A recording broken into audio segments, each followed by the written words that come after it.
Sitharaman serial December 20 இன்னைக்கான எபிசோட்ல என்ன நடக்கலாம் அப்படிங்கிறத ரிவ்யூவாக பார்க்கலாங்க. மகா அர்ச்சனா கல்பனா கிட்ட பேசிட்டு இருக்காங்க.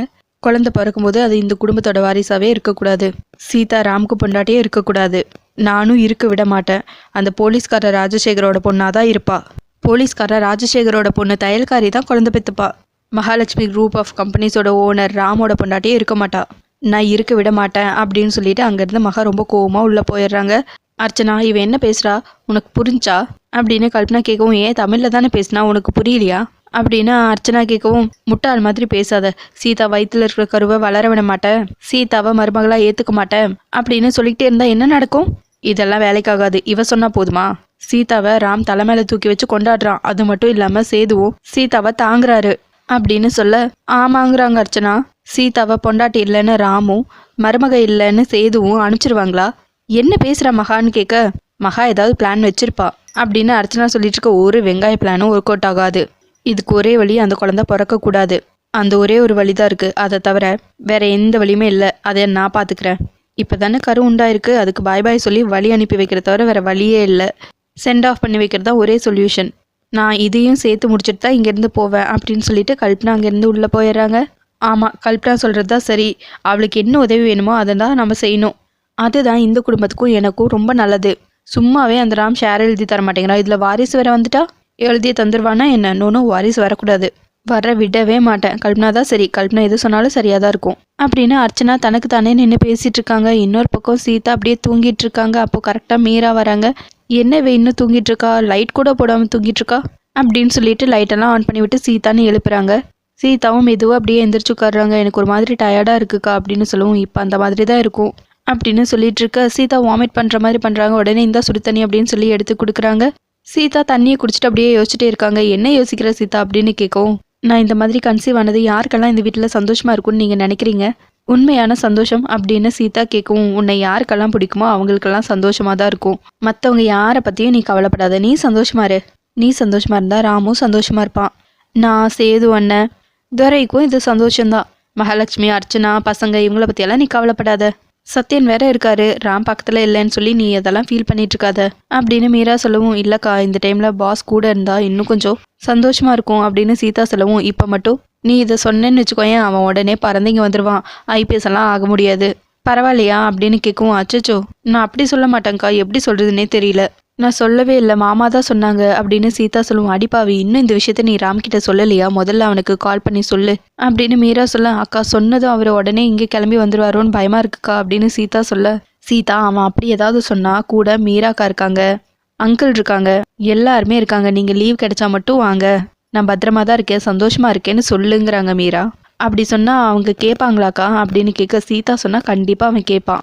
சீதாவை தவிர சாமியை வந்து சொன்னா கூட அவன் கேட்க மாட்டான் அப்படின்னு மீரா சொல்லவும், சீதா நீ சாதிச்சிட்ட, ராம்கிட்ட உடனே ஃபோன் பண்ணி பேசு, தெளிவா பேசு அப்படின்னு சொல்லிட்டு அங்கிருந்து மீரா கிளம்பிடுறாங்க. அதுக்கப்புறம் சீதா ராம்க்கு கால் பண்றாங்க. ராம் அவங்க ஃப்ரெண்ட்ஸ் கிட்ட வைஃப் தான் கால் பண்றாங்க அப்படின்னு சொல்லவும், சரி போய் பேசிட்டு வாங்குறாங்க. ராம் தனியா வந்து நின்று சீதா கிட்ட பேசுறாங்க. சீதா அப்படின்னு சொல்லவும், சீதா பயங்கரமா அப்படியே வயிற்றுல கையை வச்சுட்டு அழ ஆரம்பிச்சிடுறாங்க ஃபோன்லயே.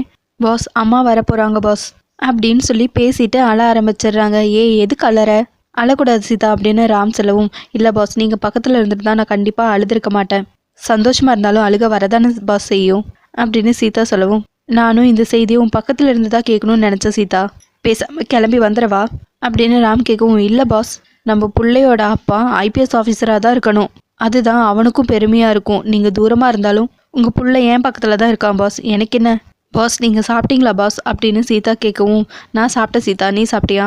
டைமுக்கு கரெக்டாக சாப்பிடு, நீ பத்திரமா இரு, மீராவை அவங்க வீட்டுக்கு போக வேணான்னு சொல்லி இங்கேயே இருக்க சொல்லு, எது வேணும்னாலும் அப்பா கிட்டே கேளு, மாமா கிட்டேயும் கேளு அப்படின்னு ராம் சொல்லவும், சரி பாஸுங்கிறாங்க சீதா. என்ன சீதா அமைதியாகவே இருக்க, ஏதாவது பேசுங்கிறாங்க ராம். என்ன பேசுறதுனே தெரியல பாஸ், இது எப்படி சொல்கிறதுனே தெரியல அப்படின்னு சீதா சொல்லவும், எனக்கு அப்படிதான் சீதா இருக்கு, என்னால் நம்பவே முடியல, நான் அப்பா நீ அம்மா, ரொம்ப சந்தோஷமா இருக்கு அப்படின்னு சொல்லிட்டு ரெண்டே பேரும் ஃபோனில் அப்படியே கொஞ்ச நேரம் பேசிட்டு இருக்காங்க. இன்னொரு பக்கம் மகா பூஜைக்கு எல்லா ஏற்பாடையும் பண்ணி வீட்டில் இருக்கிற எல்லாருமே மகா சுற்றி நின்றுட்டு இருக்காங்க. என்ன இது யார்கிட்டையுமே சொல்லாமல் என்ன வீட்டில் திடீர்னு பூஜை அப்படின்னு சேது கேட்கும். சீதா வயிற்றுல இருக்கிற குழந்தை நல்லபடியாக பிறக்கணும்னு ஒரு வாரம் விரதம் இருக்க போகிறேன், ஒரு வாரம் விரதம் இருந்து ராத்திரி உப்பு காரம் இல்லாமல் சாப்பிட போகிறேன் அப்படின்னு மகா சொல்லவும், என்ன சொல்கிற மகா, இதெல்லாம் உன்னால் இருக்க முடியாது அப்படின்னு சேது சொல்லவும், மகாவுக்கு கோவம் வந்துடுது. உடனே கண்ட்ரோல் பண்ணிக்கிட்டு, மந்திரவாதி சொன்னதை யோசிச்சு பார்க்குறாங்க. யார்கிட்டையும் கோவப்படக்கூடாது, அன்பாக இருக்கணும் அப்படின்னு சொல்லியிருப்பாங்க. அதெல்லாம் யோசிச்சு பார்த்து அப்படி திரும்பவும் கூலாயிடுறாங்க. கல்பனா, மீரா, சீதா எல்லாரும் மகாவை பார்த்து பயங்கரமாக சிரிக்கிறாங்க. என்னால் முடியும், நான் இருப்பேங்கிறாங்க மகா. மகா, உன்னால் பட்னி இருக்க முடியாது, விரதம்னு சொல்லி ஸ்டார்ட் பண்ணிட்டு அதையும் பாதையிலேயே விட்டா அதுவும் நல்லதில்லை, பார்த்துக்கோங்கிறாங்க அர்ச்சனா. தேவையில்லாத வேலைங்கிறாங்க மீரா. எதுக்காகக்கா இந்த சீனுங்கிறாங்க சீதா. யாருக்கு தெரியும், சரியான கிரிமினலுங்கிறாங்க மீரா திரும்பவும். மகா, வயிறு கில்லும், பசி தாங்க முடியாது, கண்ணு இருட்டாயி மயக்கம் போட்டு கீழே விழுந்துருவ அப்படின்னு துரை சொல்லவும், சும்மா என்ன டென்ஷன் பண்ணாதண்ணா, நான் சீதாக்காகவும் சீதா வயிற்றுல இருக்கிற குழந்தைக்காகவும் விரதம் இருக்கேன், நான் முடிவு பண்ணிட்டேங்கிறாங்க மகா. சொன்னா கேளுங்க, என் பேரு சொல்லி இந்த மாதிரியெல்லாம் பண்ணிட்டு இருக்காதீங்க, உங்களால முடியாதுங்கிறாங்க சீதா. நான் முடிவு பண்ணிட்டேன், விரதம் இருக்கிறதா முடிவு பண்ணிட்டேன். இந்த விரதத்தோட முக்கியமான பாயிண்டே கோவப்படக்கூடாது அப்படின்னு மகா சொல்லவும், அச்சோ மகா கோவப்படாமல் எப்படிங்கிறாங்க சுபாஷ். நான் டிசைட் பண்ணிட்டேன், நான் கோவப்படக்கூடாது, யார் வேணையும் கோவப்படக்கூடாது, கோவத்தில் எதையும் பேசிடக்கூடாது, அதுதான் இந்த விரதத்தோட முக்கியமான விஷயங்கிறாங்க மகா. உப்பு காரம் இல்லாமல் சாப்பிட்டுட்டு 3 வேளையும் பூஜை பண்ணி கோவப்படாமல் மட்டுமே இருந்தால் இந்த பூஜை பலன் தரும் அப்படின்னு மகா சொல்லவும், அம்மா இதெல்லாம் நடக்குமாங்கிறாங்க செல்வி. நேரம் சரியில்லைனா மேய்க்கிறது மினிஸ்டராக இருந்தாலும் மாடு மச்சான்னு கூப்பிடுமா, எல்லாம் என் நேரம் அப்படின்னு யோசிக்கிறாங்க மகா. ஏதோ பிளான் பண்ணி தான் பண்ணிட்டு இருக்காங்க அப்படின்னு மீரா சீதா 2 பேரும் பேசிட்டு இருக்காங்க. அச்சோ, நம்மளுக்கும் உப்பு காரம் இல்லாத சாப்பாடு தானான்னு யோசிக்கிறாங்க வாட்ச்மேன். சித்தி, கண்டிப்பாக இதெல்லாம் உங்களுக்கு செட்டே ஆகாது சித்தி, நல்லா யோசிச்சு முடிவெடுங்க சித்தி, உங்களுக்கு இதெல்லாம் ஒத்து வராது, வீசிங் வந்துட போது, ஆரம்பிச்சு பதிலே விட்டா அசிங்கமாயிரும், வேண்டா சித்தி அப்படின்னு ராமோட 3 தங்கச்சிங்களும் மாற்றி மாற்றி அட்வைஸ் பண்ணுறாங்க. பேசாமல் இருங்க, எனக்கு கான்ஃபிடென்ஸ் இருக்கு அப்படின்னு மகா வெளியே சொல்லிட்டு உள்ளுக்குள்ள அச்சோ என்னை கோவப்படாமல் விட மாட்டாங்க போல இருக்கேன்னு யோசிக்கிறாங்க. கல்பனாவும் உங்களால் கோவப்படாமல் இருக்க முடியாதுங்கிறாங்க. இன்னொரு பக்கம் மீரா சீதா 2 பேரும் பேசிட்டு இருக்காங்க. சாப்பிடாம கூட மகாலட்சுமி இருந்துருவா, ஆனால் கோவப்படாமல் இருக்கவே முடியாது, இது ஏதோ பிளான் மாதிரி தான் இருக்கு அப்படின்னு 2 பேரும் பேசிட்டு, சீதா மட்டும் இவங்களோட அழகே முன் கோவந்தா, கோவப்படாம இவங்கள பார்க்கவே நல்லா இருக்காது. சும்மா கன் எடுத்து இப்படி நீட்டு, ஏ சீதா, உள்ள கால் எடுத்து வச்ச ஒரே அழுத்து தான் உன் தலை தெரிச்சிரும், ஓடி போயிடும் போடி அப்படின்னு மிரட்டுவாங்க அப்படின்னு சீதா மகா மாதிரியே சொன்னதும் வீட்டில் இருக்கிற எல்லாரும் பயங்கரமாக கை தட்டி சிரிக்க ஆரம்பிச்சிடுறாங்க.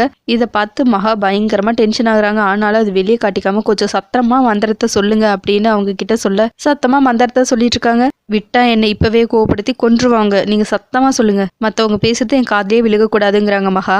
அடுத்ததா கல்பனா, அர்ச்சனா 2 பேரும் உட்காந்து பேசிட்டு இருக்காங்க. எனக்கு எது ஆகாதோ எது பிடிக்காதோ அதெல்லாம் கரெக்டாக நடக்குது, எனக்கு எது தேவையோ அது நடக்கிறதே இல்லை அப்படின்னு அர்ச்சனா புலம்பிட்டு இருக்கவும், இப்போ மகா எதுக்காக சீதாக்காக விரதம் இருக்கணும் அப்படின்னு கல்பனா கேட்க, சீதா அப்புறம் அவ குழந்தைக்காக எல்லாம் மகா விரதம் இருக்குல்ல, அவ மந்திரவாதி பேச்சு கேட்டு மென்டல் மாதிரி பண்ணிட்டு இருக்கா அப்படின்னு அர்ச்சனா சொல்லவும், என்ன மந்திரவாதி ஏதோ கொடுப்பானமா, அதை வச்சு சீதாவை அனுப்பிச்சிருவாளா மகா, இதெல்லாம் நடக்கிறதுக்குள்ள சீதா இன்னும் 4 குழந்தை பெத்துப்பா, தாலாட்டு பாட வேண்டியதுதான், அதுதான் நடக்கும். இத்தனை நாளாக சீதாவை அனுப்ப முடியாத மகாலட்சுமி இப்போ எப்படி அனுப்புவா, அதில் அவள் கர்ப்பமா வேற இருக்கா, சேது அவளை தூக்கி வச்சு கொண்டாடிட்டு இருக்காரு, பத்தாததுக்கு அந்த துரையும் மீராவும் அவளுக்கு பாதுகாப்பாக இருக்காங்க, இதெல்லாம் நடக்கிற காரியமா, எதுவும் நடக்காதுங்கிறாங்க கல்பனா.